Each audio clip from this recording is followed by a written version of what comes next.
बिस्मिल्लाहिर्रहमानिर्रहीम। अस्सलाम वालेकुम। आज के इस लेक्चर में हम एंग्लो सैक्सन के ऊपर बात करेंगे। एंग्लो सैक्सन का जो टाइम पीरियड है वो 450 टू 1066 है। एंग्लो सैक्सन को जो है वो अर्ली मिडिल एजेस भी बोला जाता है, मिडिवल पीरियड भी इसे कहते हैं और एंग्लो सैक्सन भी इसे कहते हैं। ये एंग्लो सैक्सन ब्रिटेन में कब आए, कैसे आए, ये बात हम आगे करेंगे, लेकिन इससे पहले मैं ये बताना आप लोगों को चाहता हूँ कि यहाँ पे जो है वो रोमन जो थे वो आबाद थे। जूलियस सीजर ने यहाँ पे अटैक किए थे और उन्होंने ये जगह जो है ऑक्युपाई कर ली और ऑक्युपाई करने के बाद वो लोग कुछ टाइम तक यहाँ रहे और उसके बाद जो है वो चले गए। कुछ टाइम नहीं, उन्होंने काफी लंबा अरसा यहाँ पे गुजारा है और उन्होंने इसके इंफ्रास्ट्रक्चर के अंदर भी बहुत सारा काम किया है। ये बरतानिया के जो लोग हैं इन्हीं को केल्ट्स बोलते हैं, ब्रिटेन भी इनको ही कहते हैं और ब्राइथॉन्स भी इनका ही नाम है। हम बात करेंगे जूलियस सीजर के ऊपर कि जूलियस सीजर ने यहाँ पे जो अटैक किए वो किस हवाले से थे और उनका पर्पस क्या था। बेसिकली तो वो लोग जो थे वो अपनी जो स्टेट है उसको एक्सपेंड करना चाहते थे, बढ़ाना चाहते थे। इस वजह से उन्होंने यहाँ पे आके अटैक किए। उन्होंने 4th सेंचुरी के अंदर भी जो थे अटैक किए थे इनके ऊपर, लेकिन वो उस टाइम इनको ऑक्युपाई नहीं कर पाए। लेकिन बाद में जब जूलियस सीजर ने अटैक किए तो इन लोगों के ऊपर जो है हावी हो गए और उन्होंने ये वाला सारा जो एरिया था ब्राइथॉन्स का वो जो है ऑक्युपाई कर लिया।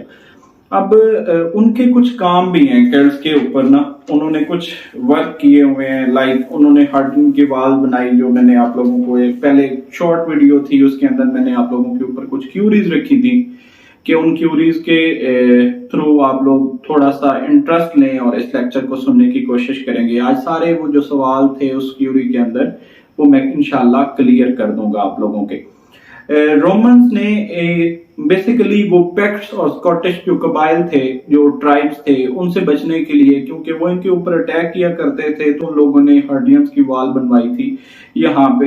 हार्डियन की वाल जो है, मतलब अगर इसके मैं आप लोगों को मीनिंग बताऊं तो लैटिन में इसकी जो मीनिंग आते हैं वो पेंटिंग के।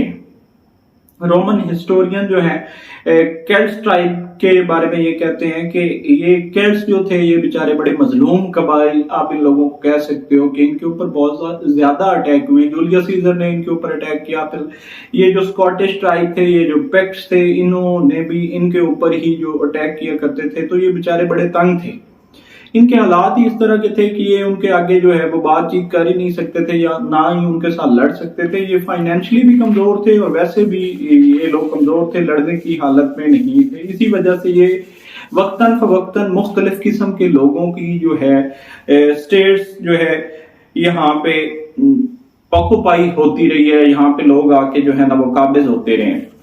ऐसा ही कुछ इनके साथ एंग्लो सैक्सन और ज्यूट्स ने किया। ये 3 किस्म के कबाइल थे जिन्होंने इनके ऊपर जो है वो आके अटैक किया और ये जो है जगह इसको ऑक्युपाई कर लिया। और रोमन्स इस वजह से यहाँ से चले गए थे कि रोम के अंदर हालात बहुत ज्यादा खराब हो गए थे। तो उन्होंने ये कहा था कि किंग हॉनरियस ने, मैंने लास्ट टाइम भी वो क्यूरी आप लोगों के सामने रखी थी कि किंग हॉनरियस ने ये बोला था कि अब हमारे अपने हालात जो है वो खराब हो चुके हैं, हम यहाँ पे नहीं रह सकते, इस वजह से जो है आप लोग चले जाए।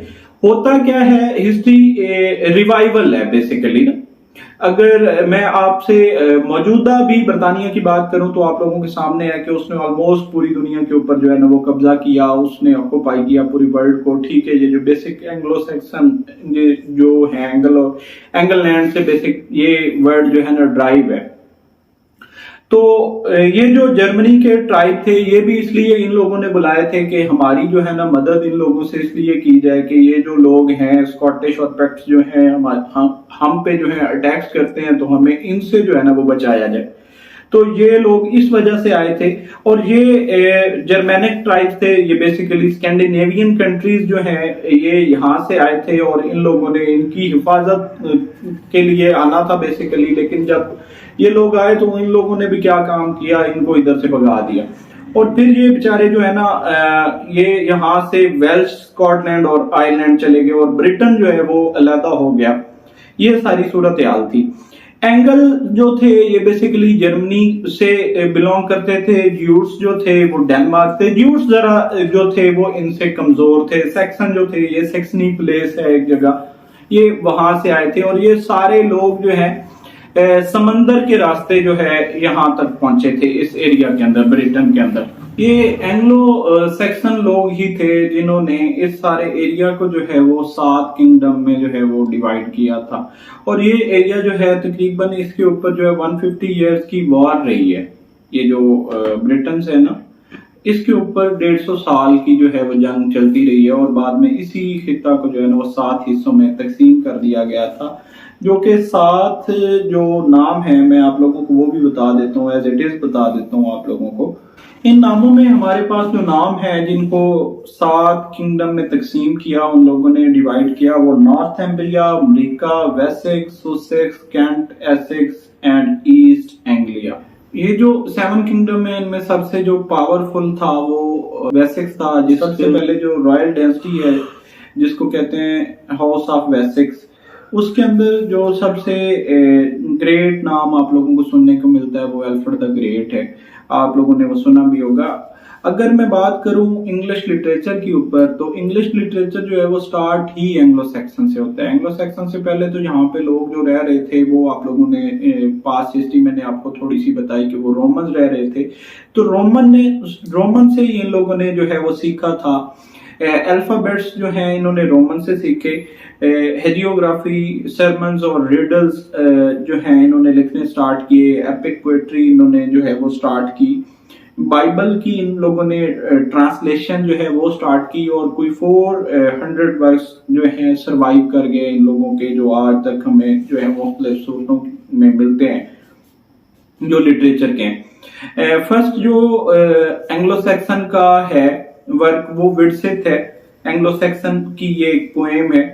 सेकंड जो है वर्ल्ड नॉलेज पोएम है जर्मेनिक। सेकंड पे अगर मैं बात करूं तो बियोवुल्फ जो है वो लॉन्गेस्ट मोस्ट इफेक्टिव इंग्लैंड की जो है नेशनल एपिक पोएम है, जिसके बारे में ये है कि ये कोई तकरीबन 3000 से ज्यादा लाइंस के ऊपर मुश्तमिल है। मोस्ट इंपोर्टेंट पोएट जो है इन लोगों के वो कैडमन और साइनवुल्फ है। एंग्लो सैक्सन है, ये 4 मैन्युस्क्रिप्ट्स के अंदर मिलता है।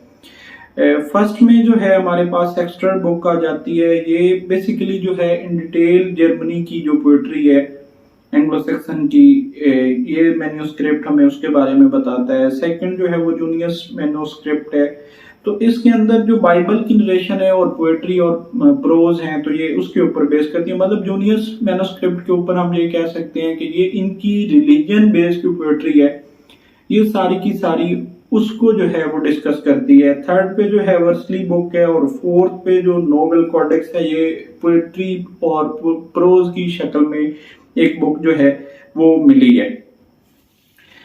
कैडमन फर्स्ट इंग्लिश पोएट जो है और साइनवुल्फ जो है ये एंग्लियन पोएट है और बेड और अल्फ्रेड द ग्रेट का भी जो वर्क है यहाँ पे हमें मिलता है। ओल्ड इंग्लिश लैंग्वेज का जो प्रमोटर है वो बेड है, सॉरी अल्फ्रेड द ग्रेट है। अल्फ्रेड द ग्रेट ने जो है ओल्ड इंग्लिश जो है इसको बहुत ज्यादा प्रमोट किया। और ये जो हम नाम यूज करते हैं ना डेज के, संडे, मंडे, ट्यूसडे, वेंसडे, ये भी बेसिकली जो है ये सारे के सारे एंग्लो सैक्सन के नेम है, ये वहां से लिए गए हैं। एंग्लो सैक्सन पोएट्री के अगर मैं आप लोगों के साथ फीचर्स शेयर करूं तो इनकी जो फीचर्स हैं, जैसे कि आप लोगों ने देखा है कि पीछे सारी हिस्ट्री जो है उसके अंदर वॉरियर्स जो है वो जाहिर सी बात है पैदा हुए होंगे, वॉर की सिचुएशन रही होगी और सारी का सारा जितना भी जमाना इन लोगों ने गुजारा है ये लड़ते हुए, ये जगह ही ऐसी थी, इसके ऊपर लड़ाइयां ही होती हैं। और जेयरलैंडर की एक स्टेटमेंट भी ऐसी है जिसके अंदर वो भी यही कहता है कि ये जगह ही ऐसी है कि जिसके अंदर हमेशा आर्मी के जो है लश्कर रहे और इन लोगों के साथ जो है वो लड़ाइयां शुरू रही और होती रही। ये हीरोइक पोएम्स के ऊपर बेस करती है इसकी सारी पोएट्री। जो उसके फीचर हैं रिलीजियस पोएट्री है, जैसा कि मैंने आपको लास्ट अभी बताया था। पर्सनल पोएम्स के ऊपर है, लव पोएम्स हैं इसके अंदर, क्रॉनिकल पोएम्स हैं, सरमन्स हैं, रिडल्स हैं, विजडम पोएट्री है इसके अंदर जिसकी एग्जांपल द रियून है, wanderer, the seafarer, the wife of lament, the husband message. ये सारी चीजें जो हैं ये बेस्ट एग्जांपल हैं इसकी फीचर्स की, एंग्लो सैक्सन की जो पोएट्री थी उसके फीचर्स की। और बियोवुल्फ के बारे में अगर मैं आप लोगों को बताऊं, ये हीरोइक पोएम है बेसिकली, ये इसकी एग्जांपल बनती है और ये बैटल्स के ऊपर मिलती है, लेकिन इसका पहला हिस्सा और आखिरी हिस्सा जो है वो उस शक्ल में मौजूद नहीं है जिसमें उसे होना चाहिए था, मतलब वो स्किप है। क्लासिकल वर्क जो है ये लैटिन पोएट्री की बेसिकली नकल करते थे। इसका जो वर्क है उसके अंदर अगर मैं बात करूं, द पैंथर, द वेल, और ये लोग इनकी जो स्कीम थी लिखने की, अगर मैं उसके ऊपर बात करूं तो इसके अंदर इनकी जो राइटिंग स्टाइल था और जो ये यूज करते थे लिटरेरी टर्म्स, उसके अंदर इनके पास जो थी एलिट्रेशन, सिम्बली, मेटाफोर, स्नेक्डिकी, ये चीजें बहुत ज्यादा इनकी राइटिंग स्टाइल के अंदर आप लोगों को जो है ना वो मिलती हैं। किंग एल्फर्ड ने भी इनकी लैंग्वेज के ऊपर जो है ना वो काम किया है और उसने इस ओल्ड इंग्लिश को जो है वो बहुत ज्यादा प्रमोट किया है। बाद में खैर वो भी विक्टिम हुए, लेकिन उस बंदे ने इसके ऊपर जो है बहुत ज्यादा वर्क किया था और इस सारी चीज ये जो जितनी भी चीजें थी ओल्ड इंग्लिश से रिलेटेड, उसने बकायदा स्कूल बनवाए, उसके अंदर काम करवाया और इन चीजों को जो है ना उसने प्रमोट किया।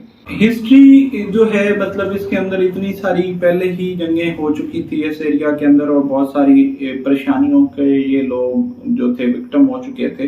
तो अब होता कुछ यूं है कि 1066 एडी जब आता है तो यहाँ पे जो है विलियम द कंकर जिसको कहते हैं, जिसे विलियम फर्स्ट भी बोला जाता है, उसने आके जो है वो जंग की हॉरोल्ड गॉडविंसन के साथ। हॉरोल्ड गॉडविंसन जो है उसकी डेथ हो जाती है इस सूरत में, और बैटल ऑफ हेस्टिंग जो है तो ये रीजन बनती है एंग्लो सैक्सन के एंड की, और इससे जो आगे का जो जमाना है वो फिर विलियम कंकर आ जाता है और एंग्लो नॉर्मन जो पीरियड है वो स्टार्ट हो जाता है।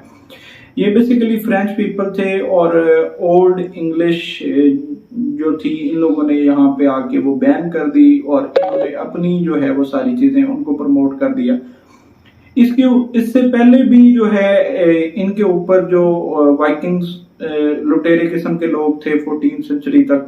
एंग्लो सैक्सन के अगर मैं बात करूं तो एंग्लो नॉर्मन से पहले या नॉर्मन से पहले या विलियम द कंकर से पहले इन लोगों के ऊपर जो अटैक किए हैं वो वाइकिंग्स और डैंस ने किए हैं।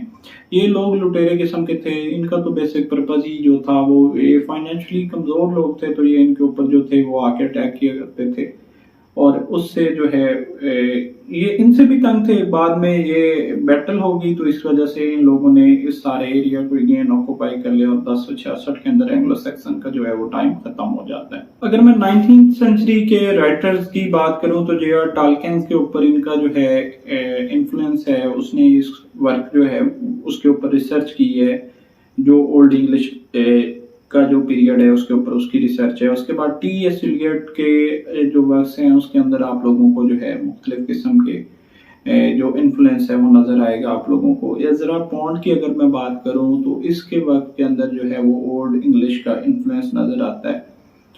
एल्फ्रेड लॉर्ड टेनिसन का जो वर्क है इसके अंदर भी जो है वो ओल्ड इंग्लिश जो है उसका असर नजर आता है।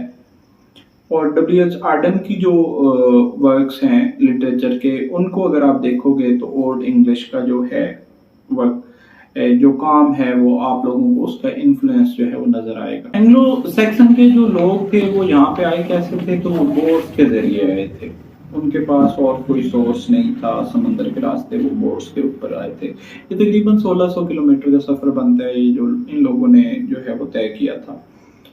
और ये जर्मनी, डेनमार्क और नेदरलैंड वाले एरिया से जो थे ये लोग यहाँ पे आए थे।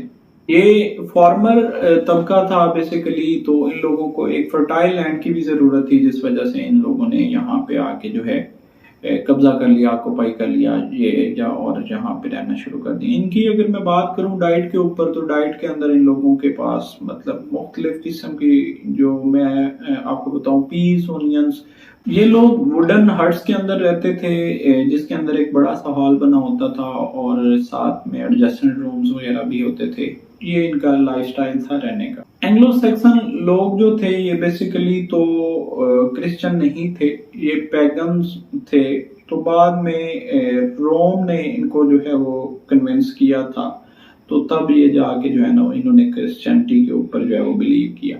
एंग्लो सैक्सन के जो लोग हैं ये मैजिक के ऊपर भी बिलीव करते थे। और अगर मैं बर्मिंघम और नॉर्वेज की बात करूं तो Birmingham was originally Anglo Saxon village and Norwich was originally a farm.